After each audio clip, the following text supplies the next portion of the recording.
Stand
for the British national anthem.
Good evening, everyone, and welcome to our celebration dinner with the top 10 of the She Leads contest. It's my pleasure and my honor to welcome you, ma'am. I welcome Her Excellency Honorable Lieutenant Governor of Puducherry, Dr. Kiran Bedi. Let's give her a warm welcome. Thank you, ma'am. I've always been an admirer of your courage, your indomitable spirit, and your resilience, and I hope that some of that catches on among the top 10 this evening. And what an incredible morning we had at the IIT campus. Do you all agree with me? It was simply superb. And just to introduce myself to those of you who don't know, I'm Bharat, Emmanuel, founder and director of Women of Worth, and it's been a pleasure to work with the British Deputy High Commission and the Madras Chamber of Commerce and Industry in doing this campaign called She Leads. And as you've already heard many times, I just want to introduce this campaign for the benefit of those who haven't heard about She Leads, with the intention of empowering women who can lead change within their specific professions. The British Deputy High Commission in Chennai, in partnership with the Madras Chamber of Commerce and Industry and Women of Worth, aims to recognize aspirational young women through a nationwide social media campaign titled She Leads.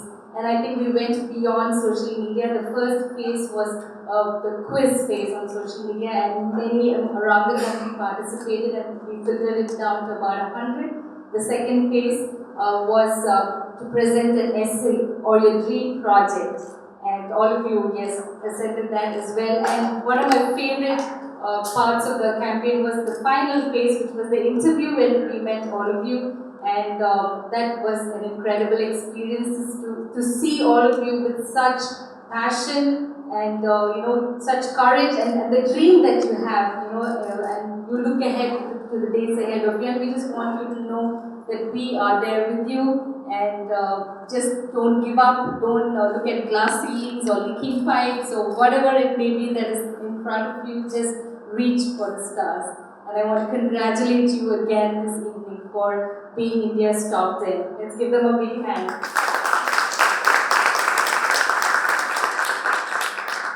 I just want to now hand over the microphone to Bharat Joshi, the Deputy High Commissioner of Chennai, to give us the opening remarks. I won't do any opening remarks because basically I'm just a warm-up act. I will just say this has been a really great day. We've had some really, I felt quite energised and inspired by the events of this morning. And just hearing those 500 women and learning from the kind of superstars that we had on the panel, the superstars and me, but those female superstars that we had. This is a particular honour as well because we had young up-and-coming superstars like this morning. We have with us now this evening someone who's known as a superstar who has suffered, who had been through and had to manage many of the challenges that we were being asked earlier today by girls who were 18 to 24, 25. I was looking, before I came down, just looking at your career, and I hadn't realised the breadth of your career. And one of the things that struck me was not just the headlines, for female police officer, for example. It was just the way in which you had actually not just managed adversity in your career, but there were occasions when you had actually looked for adversity. You had chosen to go into jobs that nobody else wanted to do because they were too tough, and had turned that challenge into an opportunity, and done so much to change the environment in which we were working. We were talking a lot earlier, for example, about women's security and safety, and some of the work we do around reducing the number of crimes against women. So it's an absolute honour to have someone like you here today. I can't think of a better person to help us do what we're trying to do, which is inspire young women to come, to paraphrase young women, to become the change that they want to see in society. So we are so grateful to you for having taken the time out to meet these people, because they are the ones that we want to become those agents of change in the future. So thank you very much for inviting us. We're going to keep this very informal, so I'm going to try and be the banana. She's very good at doing this audience thing, so I will just warm up, I think, by asking a few questions, and then we'll open up very much to everyone here. We're not getting to see most of them. How do we get to connect? I'm not able to see half of them. So what we'll do is we'll make sure when they ask questions, they stand up and they introduce themselves. No, but how do I reply? I hardly see them. We will make them stand up, we'll make them dance. So, I can see those. Yeah, please. Please stand up. Wonderful. Look, I'm going to start off just with a warm-up question, I guess, which is, you've been a leader for a long time, with due respect, but for many decades now. I think leadership styles have changed in that time. How would you define your personal leadership style? What do you think leadership is about? A very simple question. It sounds like a simple question, but it's probably very complicated. How would you define your own leadership style? It's very internal. It's very internal. It's exceedingly internal. Because the external becomes what is internal in you. And every day, what do you want? That's what you do. What do I want every day? I want to be better than what I did yesterday. Or I want to make the difference today. And why do I want to make the difference? That's my own thinking. So it begins internally. So it's for me, everyday internal. It's an internal choice to make the day, whichever I have, A, for myself, better. And secondly, if I'm in a position of larger reach, make it better for those whom I'm serving for. So this is leadership. So it doesn't begin as a theory. It doesn't begin, I cannot label it, what kind of leadership this is. But for me, leadership is first of all internal. And that's your everyday choice. And there was a lot of discussion this morning about confidence. As a leader, people expect you to be confident all the time and inspire confidence in them. Where does your confidence come from? Again, it's a choice. But confidence is practice. When you play a tournament, I've been a tennis player of my time. I played a lot of tennis in Chennai as a school girl, as a college girl. The Amrit Rajs and the Ramakrishnas of the time were all from Chennai. I played a lot of tennis with Vijay as a junior and Ramanathan as a senior.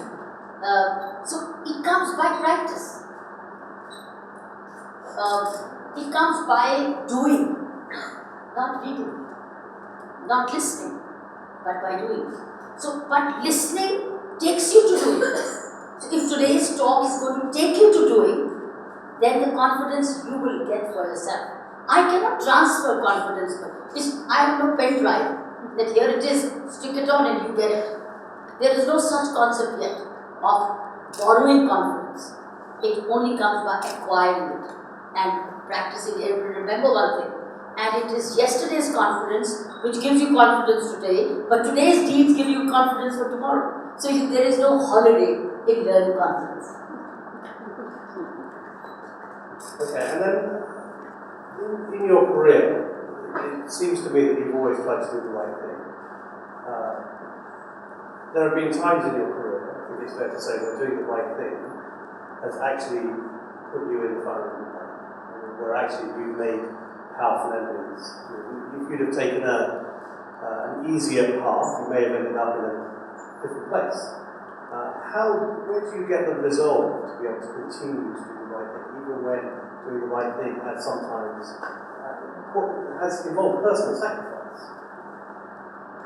That's a part of the foundation. If your foundation is already with right kind of mortar, how do you destroy it? So if your upbringing through parenting, through growth, it's your foundation, that's your origin, as I said. If your origin is strong, and then your growth is built on the right origin, why would you have a strong structure?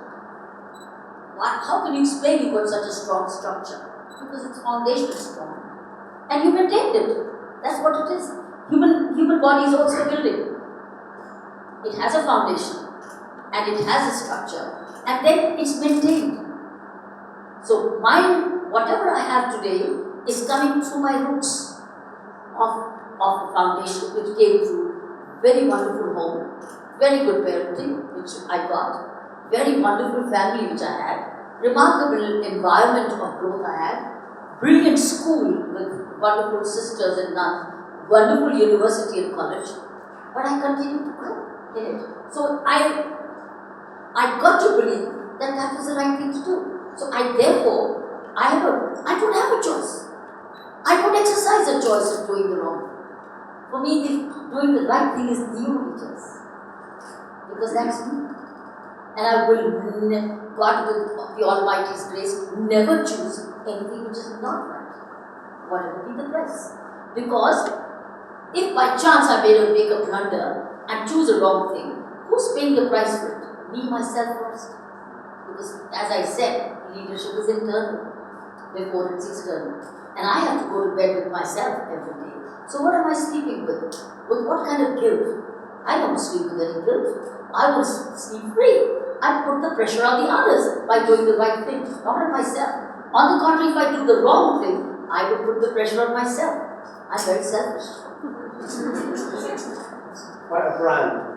Okay, I'm now going to open up for questions on the floor. Can I just ask that when you ask a question, that you introduce yourself just as you do, so that Lieutenant Governor knows who she's speaking to. The floor is yours.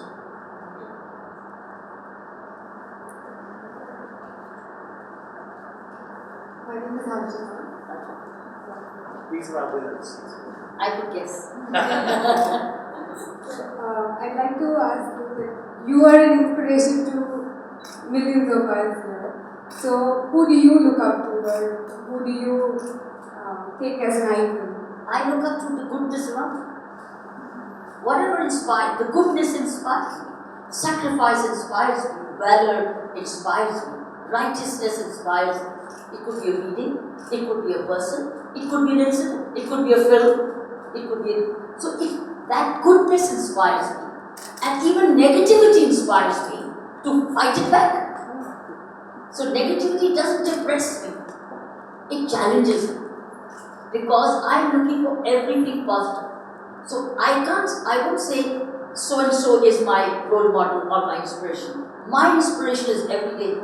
A good article which I read charges me, inspires me. It's nutrition, as I say. If you go to my Twitter handle every morning, one of the first things I do on my Twitter handle is called Good Morning Nutrition. I hashtag it. So if you go back to hashtags of my morning nutrition, that's my nutrition. So I nutrition myself, self-nutrition.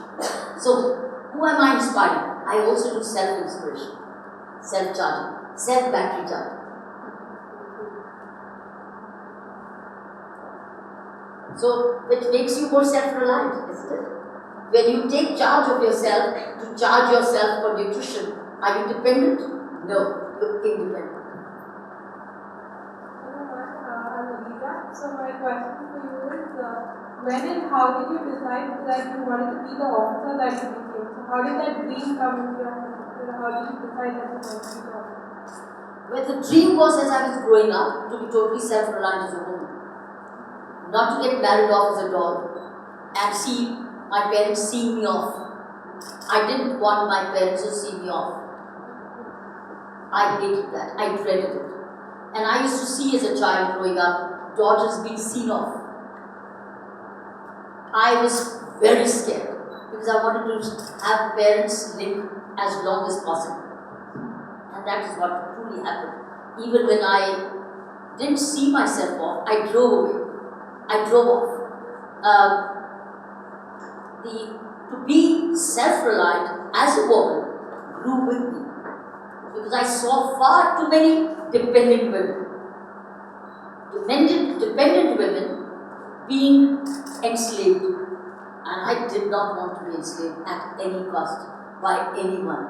I wanted to be a free citizen, a free woman, a free person who enjoys freedom. That's why I make my choices by self-assertion. It's all coming out of sense of freedom. Therefore, I hate to be dependent on a colleague, or a senior, or a junior. It's not dependence, it's interdependence. So therefore, when I was growing up, it grew with me one day to grow up to be independent and then make a difference.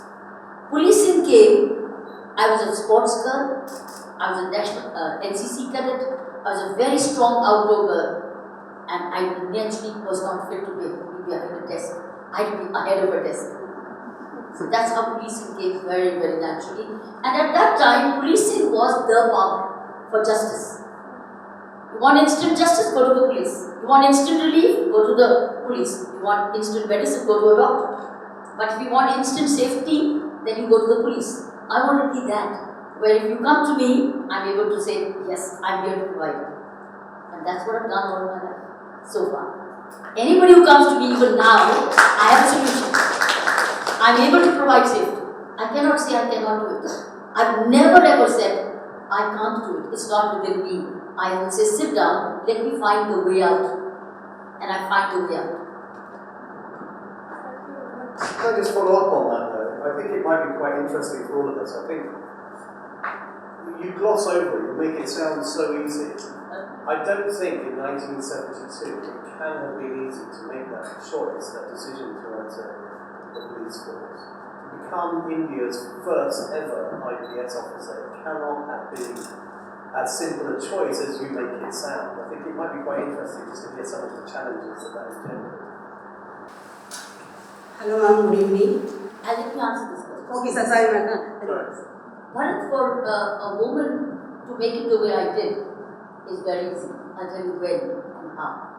If your family is with you, then the world is with you.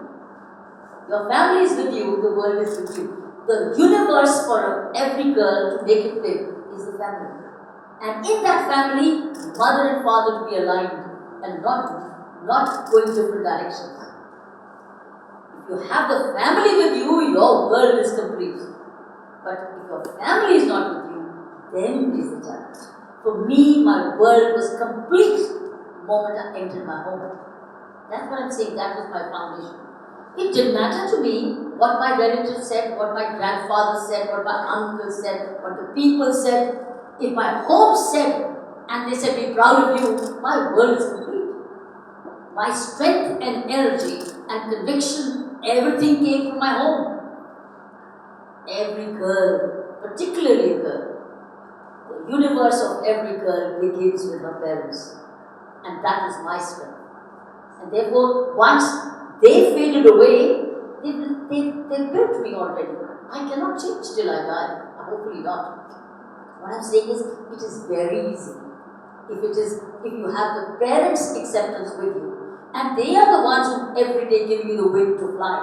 But if you have to fight against the wind from home, to me, that's a more courageous woman than me.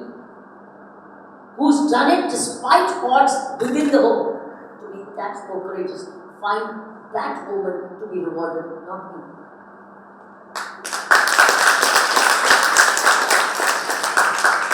Hello madam, good evening. I am Ramani Bai from University of Madras. I would like to know ma'am from you, what is the impact of culture on especially women who are going outside the house? Because I am in my family third generation, women coming out for working as the third generation. So I do a lot of mental block when I was grew up, because my mother was a central government employee. So I could see the difference between a culture and also the concern of the neighbors, especially men in those days. Now I could see it has been changed a lot. So what is your comments on this, ma'am? It's what you believe in. Are you looking for social acceptance, or are you practicing your own belief? If you're dependent on social acceptance, then you are handicapped. But if you are independent in believing what you believe is right, then independent. And you are empowered.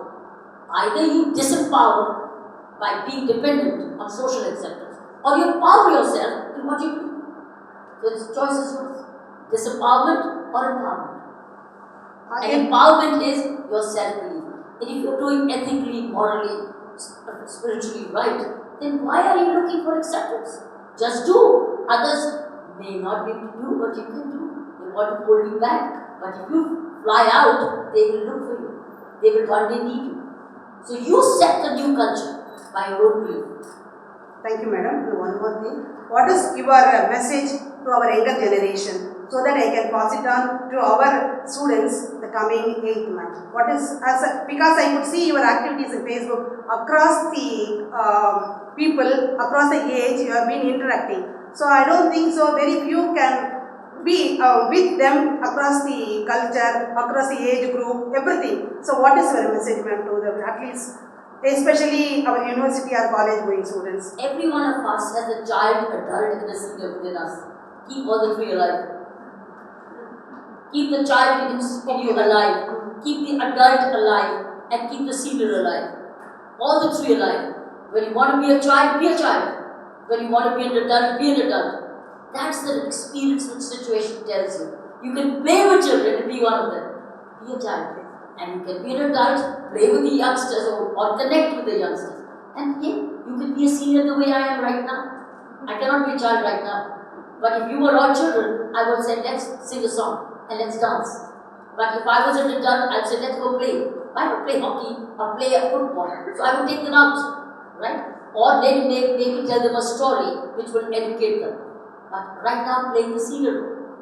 So I think the child and adult and the senior is in every one of us. Keep it alive and become situational. I am situational. Thank you, madam. Thank you very much.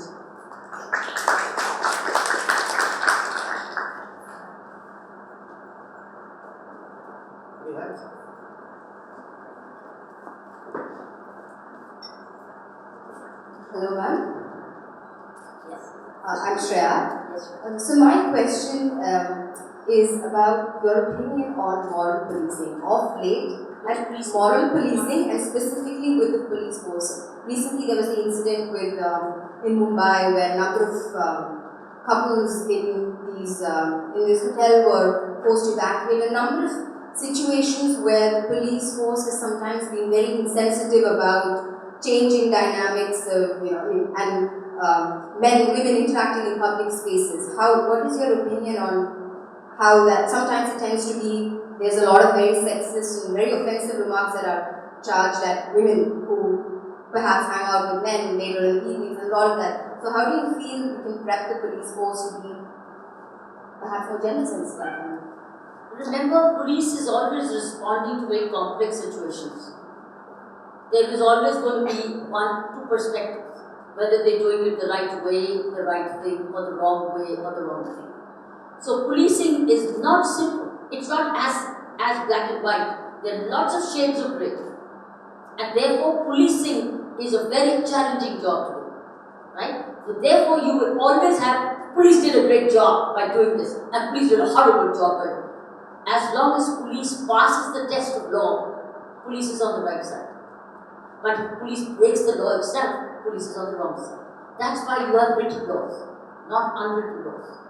So when police action is according to the law, whether you think it, whether it is justified or not, whether it crossed the limit, that's what the courts will decide.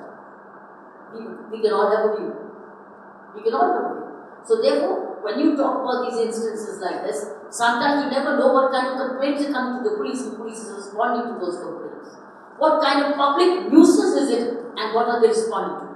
Something which may be fine for you, it may be public nuisance for somebody else. But sometimes for you, a big noisy music is a lot of fun, but for some it's public nuisance.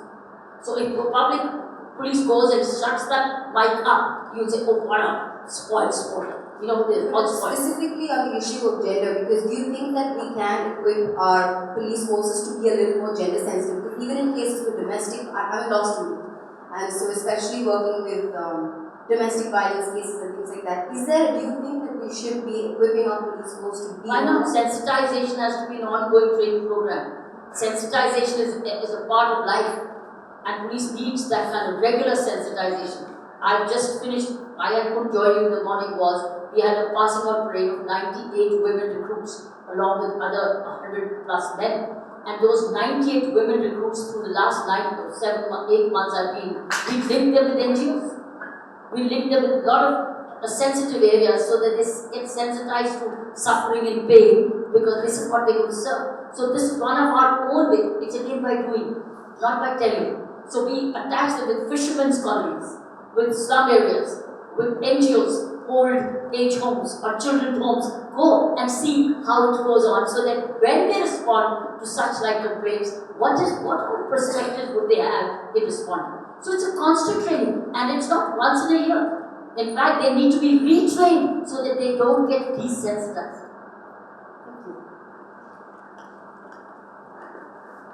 Very quiet corner over here. Very unusual for a corner which has Shabby in it. Any questions for over this side? Good evening, ma'am. My name is Bharat. I would like to know, you were into a profession which where you had to face so much of mental pressure, and being a woman, maybe, I'm not sure if I can use that term, that being a woman, it is quite difficult to be in a profession which was quite male-dominated when you entered into that profession. So how did you tackle all the pressures that you were going through? So if you can share By them. drinking lots of glasses of water. But I must tell you, we need very strong inner energy to wash them down. Because going with the flow is the easiest thing to do. But going against it, particularly when you think you cannot accept the way it's going, it requires a lot of inner strength, a lot of inner energy, and it requires a lot of inner preparation, and it's a lot of inner consumption. But how do you keep it, keeping away from your gut is the real challenge. So which means that you've got to skill yourself. Skill yourself personally, and that age is now. This is your age to skill yourself to take stress. So stress management has to train you beginning now. Now, all that only by reading a book you will only understand. These are the ways to do it, but practicing it. Yoga is very vital. Yoga is not Hindu. Yoga is a way of life. Meditation is not Hindu. Meditation is a way of life. So I would urge you, all of you who are moving up towards greater leadership, learn to handle stress now. because you were going to be asking a lot. I had it every day. And I had to figure myself out how do I deal with it. How do I deal with something which is obnoxious, something which is unethical, something which is hostile. I'm dealing with hostility, I'm dealing with obnoxiously, I'm dealing with sabotage, I'm dealing with corruption, I'm dealing with crime, I'm dealing with enemies, I'm dealing with invisible people who look for me, plan to hurt me in any way. But I know here are the enemies around. How do I deal with it? Why? And why must I deal with it? And why must I take this challenge? Because that's the right thing to do. Now, with the right thing to do, how do you deal with it? You may not have friends and relatives, or you may not have ever even sometimes somebody to talk to you, talk it out, to say, what do I do? You figure it out. So I would say, no leadership is complete. Earlier you learn these personal skills, learn better. I learned it on the tennis ground. How do I win a match when I'm almost two sets down, or it's 1-1? How do I win it? How do I come back from 2-5 down, match point down? How do I come back? Playing games enabled me to fight back, earn a stamina, persistence, perseverance, right? But if you've not played competitive games like I did, you will have to find your own skills now. So I would say no leadership training is complete. And remember, this is not once in a while. You have to practice this skill and hold this skill on a regular basis. It's absolute internal cleansing. Because if you choose the path of leadership, you will have to take in a lot of nonsense. And how to deal with nonsense and nonsensical people. There will be many. And remember, at that time your friends will not be by your side. They will be neutral. They will watch. If you're a winner, they're with you. And if they're a loser, you're lost. You won't even find them. That's the test. That's the real test is, who is your real family? Who is your real friend? So, you asked me a very important question. And remember, learning the skills of adversity management, discomfort, negativity, fighting back must start now. It's not going to come through books. Books will give you an idea, go and practice it. And learn your own methodology. Everybody would have their own method. Somebody would sing, somebody would play music, somebody would paint, somebody will go for a walk, somebody will go to a gym in the morning, somebody will do yoga, somebody will do a prayer. It is everybody to himself. There is no one, but you must learn how do you handle adversity every day. And the more you go up, the loner you will be at the top. But you will be the only one. If you want to be the only one, then you're not alone. You're the one. So if you think you're a loner, then you're not ready for leadership. You're not alone. You're the one. But that one doesn't go easily up. He's right. It's not easy. It's everyday management. How do you bring your energy? How do you recharge your energy and not waste your energy, but invest your energy? That's the skill. Acquire your skill, find your own methodology. What relaxes you? What makes you happy? What makes you keep doing? You have to search. You find your own way. I found mine. You find yours. Thank you, ma'am. Just ask a follow-up question, if I may, because it's something we haven't really talked about. We've talked about leadership as if we're all going to be leaders, and that's a great aspiration. But you're right, leadership is invariably quite a lonely place to be. And the higher you get, the more lonely it becomes, and the less people you have to provide in. And I think, again, looking at your career, there have been times where the natural support networks haven't been there for you. So, for example, you've been in positions where you haven't been able to have your family with you. You've been dealing with criticism, with attacks, sometimes physical attacks from very senior people within the state in which you've been posted. Where did you how did you find that ability to keep recharging your batteries and remain positive and to inspire and lead your teams under those circumstances where you're facing so much criticism, some of it more than just verbal, without their support from others? What was it that kept you going in those days? Which farmer gets the best harvest? Does he get the farmer, he prepares the ground daily? Doesn't he? He looks for the best seed daily.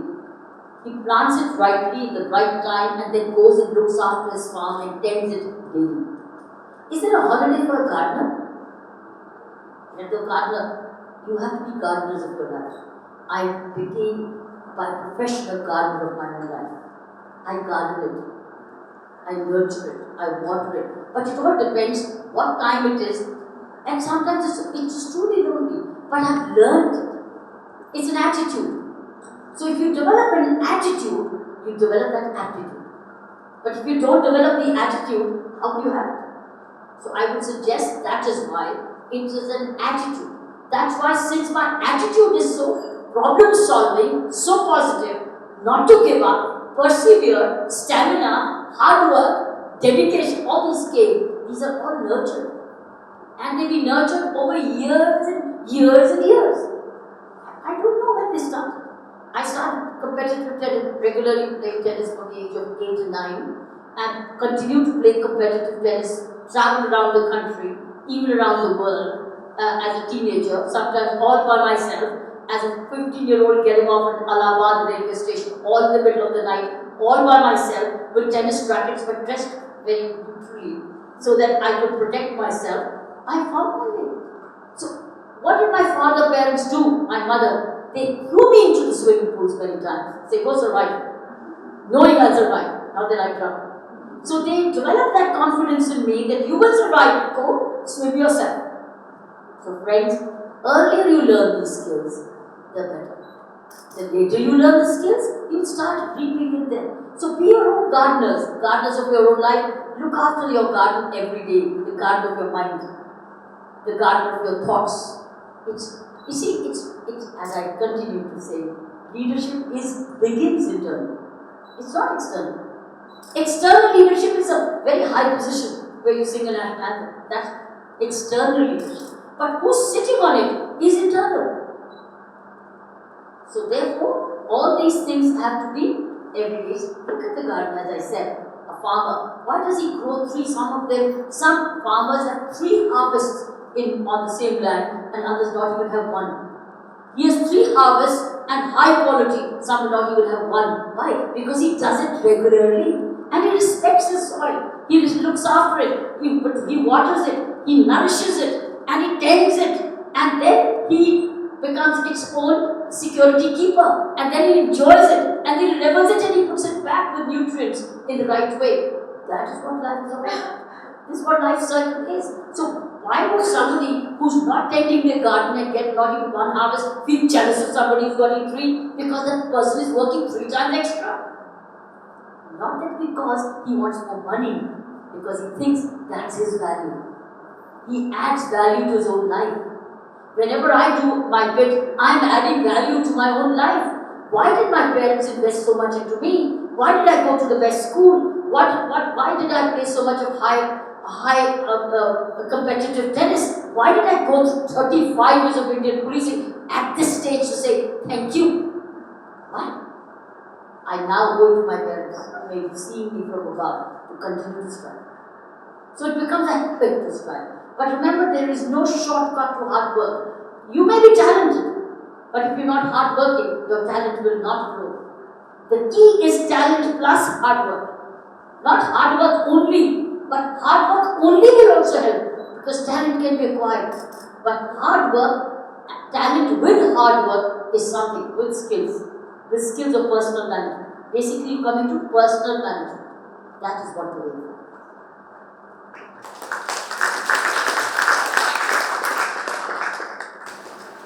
Any more questions? My experience is usually someone out there has got a really good question but is too shy. Thank you. I'm Saraswati, Secretary General of the Madras Chamber of Commerce. What do you think about the increasing crimes against women, girls, and particularly children And this comes in the way of equal opportunities. If you look at it on a broader sense, we have been working with the corporates. When we fight for the night shift for women, because it's an equal opportunity, we shouldn't probably deprive her. This comes into play.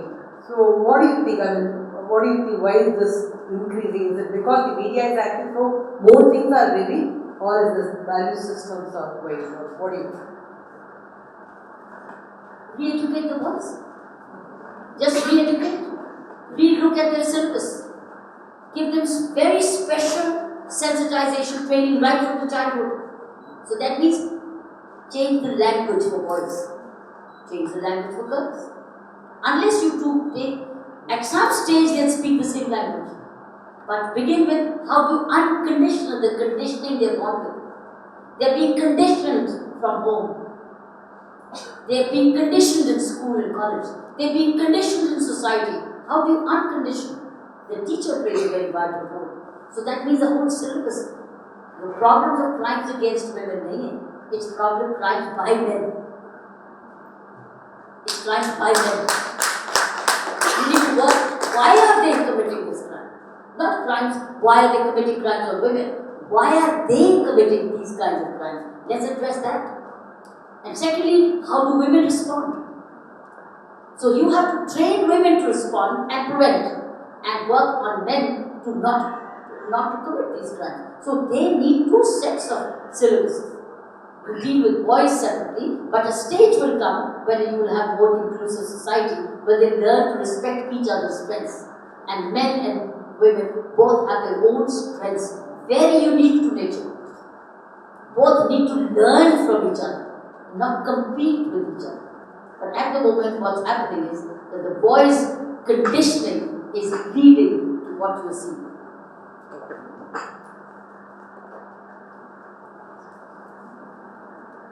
I'm Gopika Dhawan from Christ University, Bangalore. So my question is in continuation to what ma'am was saying. How do you deal with the unconscious bias that comes in a workplace? And in terms of corporate specifically, are there any policies that could be put in place to, address this issue of the unconscious bias that women face? Workplaces must have networks. Workplaces are not isolated. And if you have a women's network there, and if you have a mentor there, that's a time to share. So if you have an invisible bias or something, so then if you have a female group or you have a mentoring group, must talk. And if you can try, then you're fortunate. Then don't keep it to yourself. Do go and discuss, particularly at this age. And that's why we must encourage inspired leadership within business groups. We must, across the board, also have networks. So not just within the business, and that's what many business multinationals have done. They've created inspired groups, coalitions of inspiration by women. So coalitions of inspiration by women have now come together to share these issues and look for solutions. So that's a time networking. That means be part of women's inspired coalitions, where you are think tanks, but you also share your concerns and you look for answers. And then the experience will come in. So use networks. And I think this is part of that. And this is always about trying to connect and inspire and empower women. So I think we're doing our bits.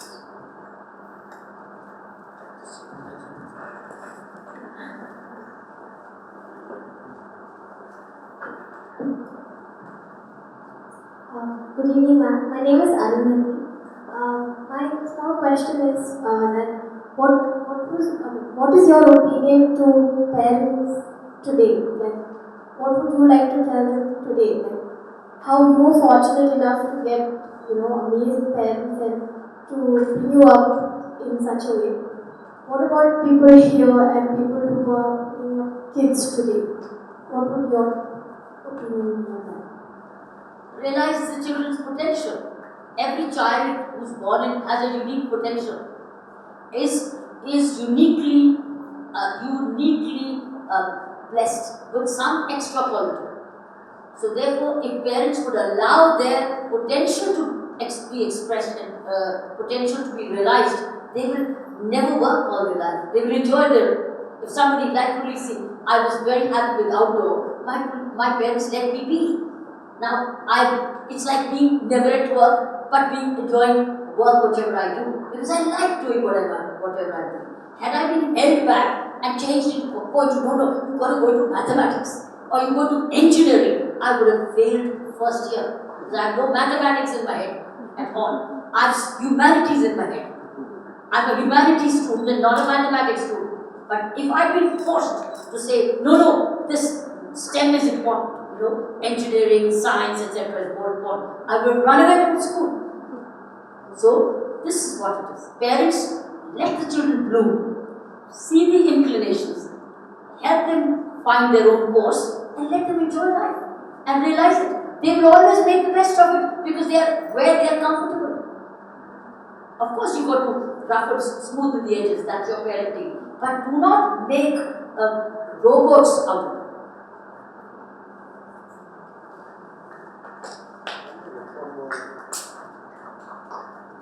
Governor, two questions, if I may. One personal, one slightly larger and professional. So on the personal front, the things that you were saying about building your resilience really do resonate. I think that's really important. If I may, age brings wisdom. What would you have said to your younger self about how to cope with failures? Because I think as a young woman, that's the thing that I think perhaps inspires more fear than confidence in people, the fear of failure. So what would your advice have been to your younger self and therefore to each young woman? And the second question is slightly more serious, about politics.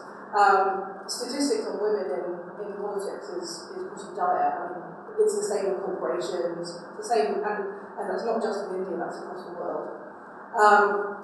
What can we do about that? How can we inspire more women, not just to become politicians, but to engage in politics and democracy? Let me answer the second part of the question first. Let me tell you, I do not know, but Indian politics is exceedingly masculine. It's of a kind you and many of us will not fit at the moment, in the current juncture, till it gets civil and fine-tuned. At the moment, it's hugely masculine. Does it mean that we leave the ground to them? I don't know. But the question is, you will blast your own head against it. You will you will fracture your head, but you will not make it. Because the current politics in India is exceedingly crude and masculine. I'm sorry, there's no place at the moment for many self-respecting women. People, self-respecting women have made a mark. I think they are exceptionally brave. Those women who made it into this kind of politics, despite all this masculinity and crudeness, I think they need a salute. This is one area I cannot venture into, because it's very, very crude for me to be even taking it, even breathing it. I've experienced it already, and I don't want to experience it again. And that just helped me. It was short and sharp. So, as I said, we may have to, but where do the women go? Can we twist the tails of the politics? Yes, I have an idea. We can twist the tail. You know how? 90% civil service should be women. If 90% of the women by merit, and that's where meritocracy come by merit. Make it through the civil services. You know what? Politicians can do nothing there. Because if you have credible civil servants, professionally sound and truly leaders, they will be able to have the courage to tell the politician, it's not within your power. I can't sanction it. What will the politician do? He cannot do much. Because it's again the bureaucrats who pass the transfer orders. What India needs is meritocracy of civil servants who have the courage of total leadership and professionalism. And then you will automatically have them ousted out. Now, I'm looking at decades ahead. So now remember, even civil service does involve an element of politics. Because politics is not the kind you see. That's not the definition of politics. It's in fact a new definition should be required. That's not politics. Because that's public life. So women in public service, coming by meritocracy, can be part of public life. Because bureaucrats are not supposed to be invisible. Bureaucrats can be visible. Is the superintendent of police not visible? Supposed to be? Should be. Isn't the collector supposed to be not visible? Should be. Isn't the education secretary not be visible? Should be. Isn't the commissioners, the municipal commissioners not be visible? Visible. Isn't that public life? And that has power of law, and it has a budget behind it. It has your power of duty to serve. The politicians dependent on you for grants, etc. Till you grant it, you cannot get anything. So I am now starting to say, India's hope lies in meritocracy, and if some right kind of men and women, more and more right kind of men and women, join this, and women particularly, if they make it in, I think they can show the mirror to the so-called politician. Now, your first part of what is that? What do you do? What was your first part? Failures. How do you deal with failures? Well, it's an audit. You have a financial audit. What about a personal audit? The habit of personal audit is self-talk, and I was trained to do a self-talk. Like when I was playing, my father used to teach me shadow practice. I didn't have a tennis court, I didn't have a wall, I had no coach at some times, and he'd say, okay, shadow practice. I'll say forehand, and you would have forehand. And I'll keep jumping, keep footworking, and doing a shadow practice and a drop shot and an overhead and a serve, etc. Shadow practice meant self-talk, self-blame. So I think it's important, that's another habit. If you learn an early habit, you do a self-talk. You lost something, analyze for yourself. Where could you have done better? And then go back next day and see how can you wait for the right time to correct it. So self-talk is very important, as called self-audit. So internal audit is again the answer.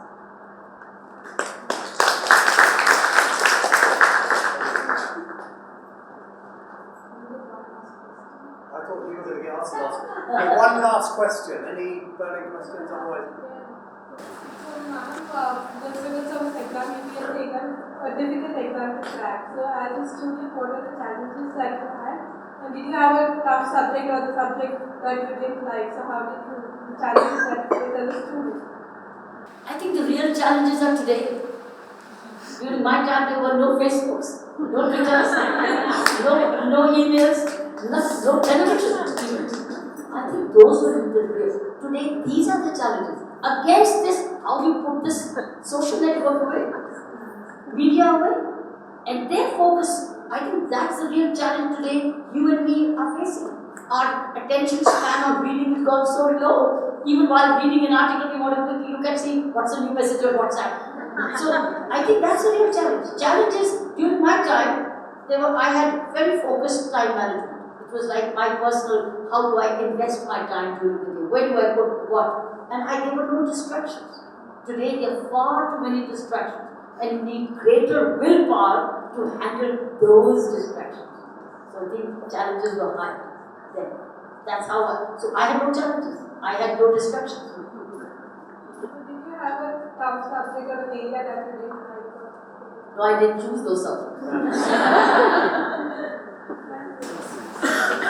Great, look, thank you. I think that was incredible. It's quite striking. We try and run some leadership seminars like this for our own internal team, some of whom are sitting very quietly, hoping they haven't been noticed over there. But I think for me, this wasn't about women's leadership. This was about leadership in general. There are lots of things. I think I've learned a lot actually from listening to you as well. I will say, I think that leadership is hard, regardless of whether you're a man or a woman. I mean, men have the same kind of insecurities when they go into leadership. I certainly did, still do, actually. And you find ways to deal with it. I think it's harder. The point is, it's harder if you're a woman. It's even harder if you're a woman in India. That's what today is about. But actually, the challenges of women facing leadership are probably the same ones as men. It's just probably a bit more clear. But I thought that was phenomenal. Thank you so much for having. I'm not going to say all of that again. I think I was the only one who heard what I was saying. But that really was phenomenal. And thank you so much for having shared lots and lots of wisdom with us and lots of lessons for us. I mean, I think there are people in this room, I think, who will leave this room exactly how we wanted them to leave, actually, which is more connected, more inspired, and more empowered to go out and change India and help India reach her full potential on the global stage. So thank you very much for having taken the time. Can we just offer a round of applause, please? My work is now done, so I will hand over to Bharat. So this morning was all about recognizing young women achievers. We still have two very young women achievers to be recognized. So allow me to introduce P. Subhavani. Please. So she was only 4 and she was quite captivated by Mr. Pandian, her father, who is a syllabum trainer. Drawing her inspiration from him, Subhavani has won 10 gold medals in the Asian Syllabum Championship, which was only 15.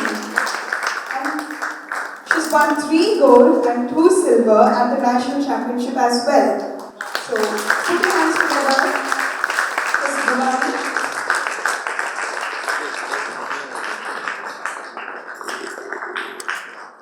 This is talent with hard work.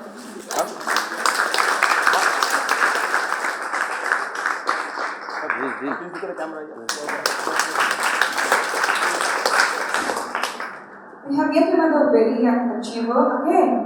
By the age of 4, what are we doing with him? So we have this Karishma Ravichandran. At the age of 4, beginning her career in music, she, only by 16, has become a professionally trained playback singer, majorly performing in Tamil film industry. Her first solo song in the mainstream cinema brought her 16 plus million views. Wow.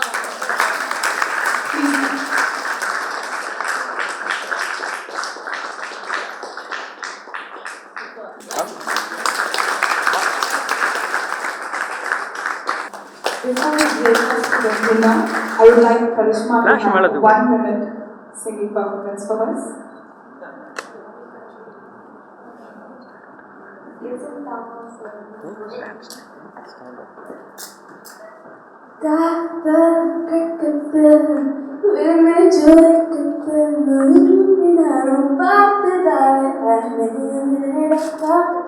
Romance, with my chance. Everyone